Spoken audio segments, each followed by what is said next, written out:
What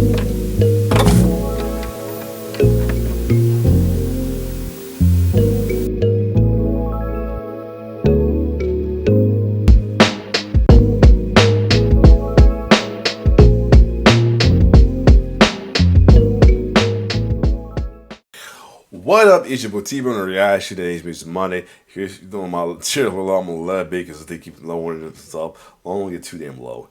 Anyway, about to check out one more video from a channel Kim Carter's Reaction that I reacted to two videos already. One original was one chance to react to only two at the time though. This was the other one. But before I saw the channel they had other videos I had was one related to what I do best was DJing as well too though.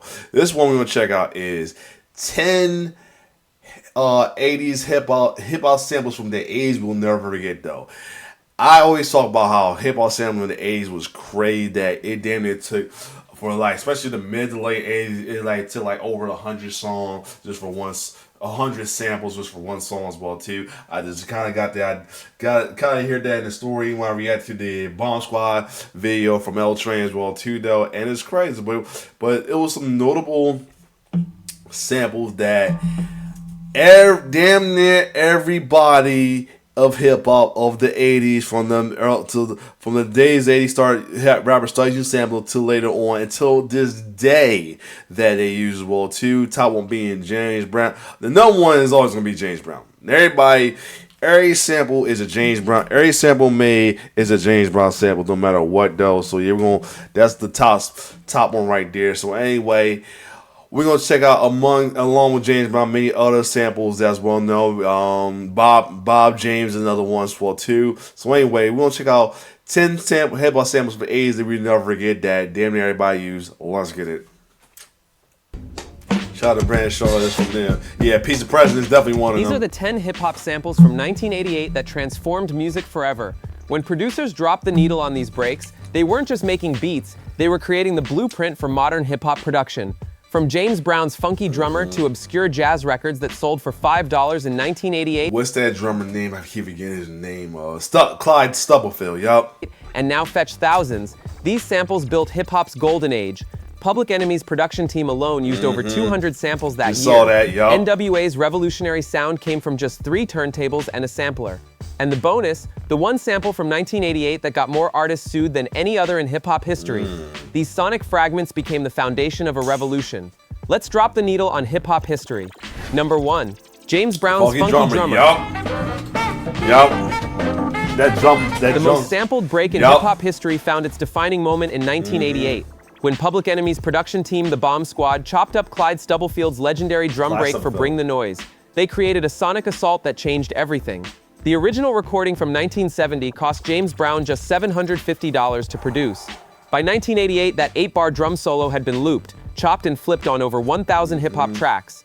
The break became so essential that Clyde Stubblefield, who improvised it in one take, never received a penny in royalties despite his drums appearing on platinum records throughout the decade. This sample didn't just define 1988, it became hip-hop's rhythmic DNA.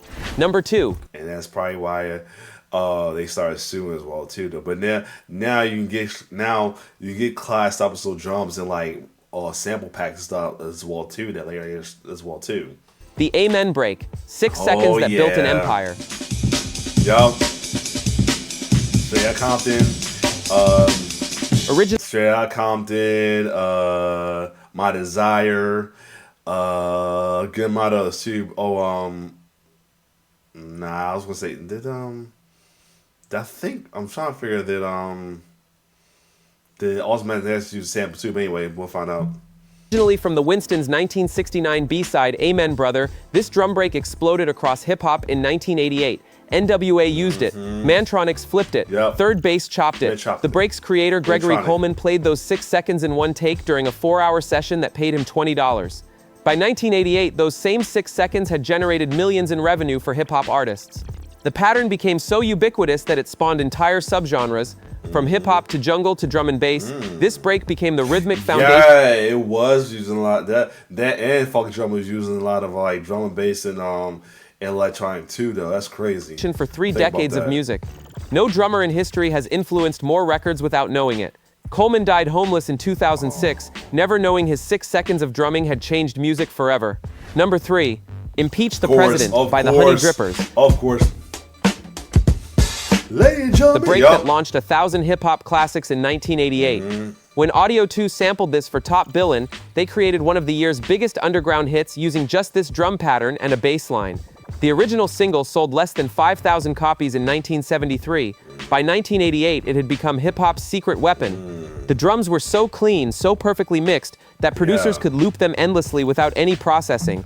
Ice Cube would later call it the perfect hip-hop drum pattern. And you think about it, though. You listen to some of these, like, songs from back in the day, and you realize they're from back in the day, how clean they are when you listen back to them. It's like, they didn't know it, but they was definitely making blueprint for hip hop as well too. Even if you like hear, you know, some songs will be react to these sample videos. I'll be hearing the sample before they play the song. Like I was like, oh, this definitely sounds like about to be a banger right there. That's how good a song was, or the drum break was as well too. And you get the idea of what the song gonna sound like, or you have one idea and then it's not what you think it is. Still, that's some good. It's just like they had the idea right there and just ain't know it though. Even like the joint from Jesus the Jamager channels, they had a lot of those as well too. DJ Premier said finding this record in 1988 was like discovering gold. The track's political message about Nixon got forgotten, but those drums became immortal. Over 400 hip hop. And think about it, the song was really the song was like a political song against the president. Like we could this was literally something could be mean now with the current president we have. Don't shout me if you're a supporter. I apologize, but this is around time they was preaching. They want the damn president of that time impeached. A song was made, and then the drum break later on. It'd be crazy somebody make a song about the current president and using the same drum beat. That'd be crazy, but still. And it being the gold mine for hip-hop drumming in hip-hop. Songs have used this break, making it one of the most valuable 8 bars ever recorded. Number 4, Think About It by Lynn Collins. The female voice that defined 1988's hardest tracks. Produced by James Brown in 1972, this track's opening, Yay, Woo. It's crazy thing about this, though. A lot of this is related to James Brown in a way. First, the funky drummer is his. I think Peace President was ain't that the J is part of it. Let me see, is part no Honey Drippers. Let me see. I think they had some connection, or I'm thinking of the JBs, Honey Drippers. Let me see. Impeach the President. Let me see. Is Impeach the President by Funk Brain and Honey Drippers? No, they just anything about it is a group of high school students. These was a group of high school students that made that damn song. That's crazy. That is crazy. That or Roy C is the bit. So no relation to James Brown thought, but this is produced by James Brown, and then we got stuff from the JBs by James Brown. So yeah, like really, and then Bobby Bird samples is made as well as hip hop. So yeah, a lot of this is related to James Brown the way. It's crazy, like how James Brown is literally now the Godfather. So low key the Godfather of hip hop in the world is as well too. The great grandfather, you can say that. Became the ultimate hip hop exclamation point. Rob Bass and DJ Easy Rock's It Takes Two rode this sample to double platinum status in 1988. Facts. The song spent 36 weeks on the Billboard Hot 100. Public Enemy layered it into Fight the Power. EPMD chopped it for Strictly Business. Lynn Collins recorded her vocals in 2 takes, earning a flat fee of $250. Those 2 words, Yay, Woo, would appear on records that sold over 20 million copies combined. The break became so popular that oh man, I said, Yay, Woo. The way he said it like that is okay funny. By 1989, using it was considered cliche. But in 1988, it was the sound of hip-hop's raw energy. Number 5. Synthetic Substitution by Melvin Bliss. The drum break that defined hardcore hip-hop in 1988, when Ultramagnetic MCs used this for Ego Trippin'. They showcased what would become the blueprint for underground hip-hop production. Yep. The original 1973 recording was a commercial failure, selling fewer than 1,000 copies. Melvin Bliss recorded the drums in his manager's garage for $50. By 1988, those garage drums had become the foundation for East Coast hip-hop's grimiest beats. The break's dirty, compressed sound was perfect for hip-hop. Unlike the clean breaks everyone was using, this one had grit. Producers discovered that pitching it down created an even darker atmosphere. Over 350 tracks have sampled these drums, from Public Enemy to Wu-Tang Clan. Number 6, Apache by Incredible Bongo Band. Yup. The break but not just the remake by Sugar Hill. A lot of people sampled the actual sample the actual original song right there. Anthem that became hip-hop's calling card in 1988. This cover of a 1960 instrumental became the soundtrack to every b-boy battle from the Bronx to Berlin. When Grandmaster Flash called it the national anthem of hip-hop, he wasn't exaggerating. He wasn't. In 1988 alone, it appeared on dozens of tracks, from underground mixtapes to major label releases. The Incredible Bongo Band recorded it in 1973 as filler for their album, spending just 4 hours on the track. That 4-hour session created 7 minutes and 48 seconds that would define hip-hop culture. The bongo break at 3 minutes 15 seconds became the most anticipated moment at every hip-hop party. By 1988, original copies were selling for $200. Today, they fetch over $1,000. Jesus! Skull Snap's self-titled Oh, album. yeah, this right here. This drum, this jump right here. They talk about Funky Drummer and all the other one. This one right here is, It's a new day. It's a new day. Wow. The mysterious record that became 1988's most sought-after sample source. This obscure 1973 funk album by a group that disbanded after one record became hip-hop gold. The opening... Yo, what's crazy to hear about these stories? They're either the album, the original song didn't do as great, or it was a one-time thing and that's it. Now it's like royalty and hip-hop. Oh my God, it's crazy. Drums of It's a New Day were sampled by everyone from Public Enemy to Gang Starr in 1988. The band pressed only 500 copies initially. They performed exactly 6 shows before breaking up. By 1988, producers were paying $500 for a copy of their only album. The drums were so perfect that DJ Premier said finding this record was like winning the lottery. The band members didn't even know they'd been sampled until 1995. They'd already sold their rights for $3,000 total in 1973. Those drums they recorded in one afternoon have now appeared on over 200 records. Number 8, Pump Me Up by Trouble Funk. Yup. The Go-Go meets hip-hop sample that defined 1988's party jams. This Washington, D.C. Go-Go classic became the secret ingredient in countless hip-hop tracks that year. When Public Enemy sampled it for Bring the Noise, they introduced Go-Go's raw energy to hip-hop heads worldwide. Oh man, he's showing the band the Go-Go's. Stop! Oh man, he's showing the Go-Go's while he's talking about Go. Hey, you funny. I see what you did. Here what I do. I see what you did there. Oh man, he's doing it. That is too funny right there. He's showing the Go-Go's talking about Go-Go music. That was like nothing is related to that at all. But they're not really related just by the name, only by the name. That's funny right here. The original 12-inch single cost $3.99 in 1984. By 1988, producers were trading copies like currency. The percussion pattern was unlike anything in hip-hop, chaotic but funky, aggressive but danceable. Salt and Peppa used it. Boogie Down Productions flipped it. The percussion break at 2 minutes 33 seconds became the most sampled go-go moment in hip-hop history. Trouble Funk never received royalties, but they inspired an entire generation of producers to look beyond traditional funk and soul for samples. Number 9, Bob James's Nautilus. The jazz fusion masterpiece that became 1988's most sophisticated sample. From the album One released in 1974, this track's opening bass line and electric piano became hip-hop gold. Slick Rick's Children's Story turned this sample into storytelling magic in 1988. The track went gold, selling over 500,000 copies. Run DMC chopped it. Ultramagnetic MCs flipped it. EPMD reversed it. Bob James was a respected jazz musician who had no idea his experimental fusion album would become... Yeah, we already know the story I did from what was that I did behind see about that, but how he cried about that, but he was sad about that, but then now he's getting his money now, but still, what was that? Let me go back to my archive about Bob James though. What was that? I forgot who I did it with though. I think it was someone 8-Track.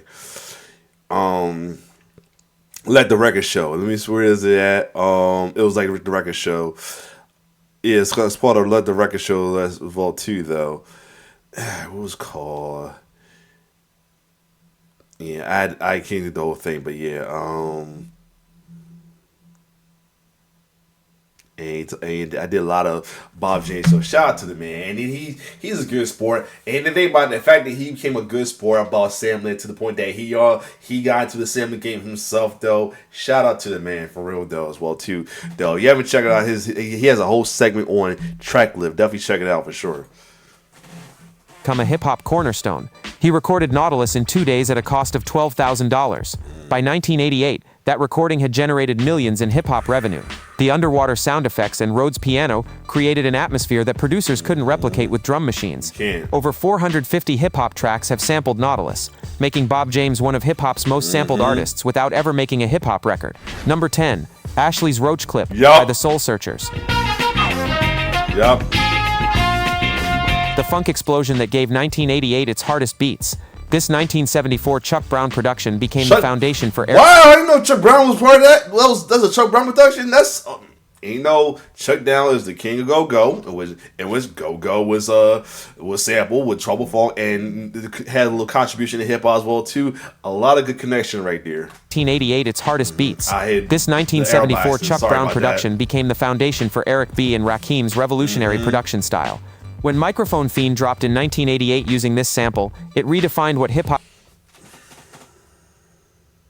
It wasn't Microphone... Oh, man, he way off with that one. It wasn't Microphone Fiend. It was Paid in Full, bro. He's way off with that. It's Paid in Full. Now, unless I could be wrong. Let me fact checks. But nah, it's Paid in Full, not Microphone Fiend, buddy. Hold on, I could be wrong. I might have. That's why I was a little hesitant on the Slick Rick saying Nautilus was Slick Rick used Nautilus list. I gotta look at that up too. Y'all gonna go along with me though as well too though. Hold on, Microphone Fiend. Nah, hold on, bro. I could be wrong. He might did use some of it. Yeah, that's what I thought. No, they used Schoolboy Crush. That Michael T used Schoolboy Crush. That's Paid in Full, buddy. And let me see the Slick Red joint. Children's Story. I did find out. I think it was like that was the Children's. I forgot how proper who sample gotta be though. I get it, but still. Oh yeah, it did. The bass. It used the bass. Yeah, I did kind of hear about that. All right, that one's the Children's Story was accurate though, but he way off on this one. It's not Microphone Fiend. It's Paid in Full. Pop production could be. The original recording featured a talkbox effect that sounded like the future in 1974 and still sounded futuristic in 1988. Chuck Brown and the Soul Searchers recorded it in one 6-hour session for $800. That session created a groove that would influence everyone from Dr. Dre to DJ Premier. The drums hit differently, loose but tight, funky but aggressive. By the end of 1988, this sample had appeared on 17 different hip-hop releases. The talkbox intro became so iconic that producers would sample just that part, using it as a sonic signature that meant serious beats were about to drop. Hey, remembering these legendary breaks yet? If you're loving this journey through 1988's game-changing samples, hit that subscribe button right now. Because coming up, we're revealing the one sample that caused more legal chaos than any other in hip-hop history. Trust me, this story will blow your mind. Bonus sample, the one that changed everything and cost millions in lawsuits. Oh. You know what? La-di-da-di. La-di-da-di by Doug E. Fresh and Slick Rick wasn't technically a sample, but this 1985 recording became the most sampled hip-hop song in 1988. Over 20 different artists bit pieces of this track that year alone, from its beatbox pattern to its storytelling flow. The original was recorded in a closet at Powerplay Studios for $0. Doug E. Fresh provided the beat with his mouth. Slick Rick provided the rhymes. No band, no session musicians, just two voices. By 1988, everyone from Snoop Dogg to Notorious B.I.G. was interpolating it. The track has been You went a little too. I know they did, but you should have said 90s though, because neither released anything in '88, but. sampled, covered, or referenced over 800 times, making it the most sampled hip-hop song ever created. But here's the twist. Because it was essentially a cappella with beatboxing, traditional copyright law didn't know how to handle it. The lawsuits that followed set precedents that still affect sampling law today. This wasn't just a sample. It was the moment hip-hop began sampling itself, creating an Ouroboros of creativity that defines the genre to this day. If you lived through these classic samples or discovered them in your favorite tracks years later, drop a like and subscribe for more legendary hip-hop history. Tell us in the comments which sample from 1988 defined hip-hop for you. Thanks for watching. Okay, cool. So anyway, so it looks like it was more focused '88, but I feel like it should '88 though, which is ironic because he just released a video today and talking about how '88 was the year hip hop changed forever, and it did as well too. A lot of people talk about how that's like the best time of hip hop, not just because of NWA, many others as well too though. But other than that, this was a cool video. So if you like Ain't No Spice is a little inaccurate some information, like when you mentioned microphone Rakim sample the Soul Searcher joint with microphone instead of with the real samples the song the song that sampled was paid in full. Yeah, he's a little off with that. But other than that, it might have been all the couple ones I need cash though. Y'all can cash it down if y'all want me to help me out as well too. Other than that, if you like my reaction, like, share, subscribe to my YouTube channel. It's your boy T-Bird signing off. One love.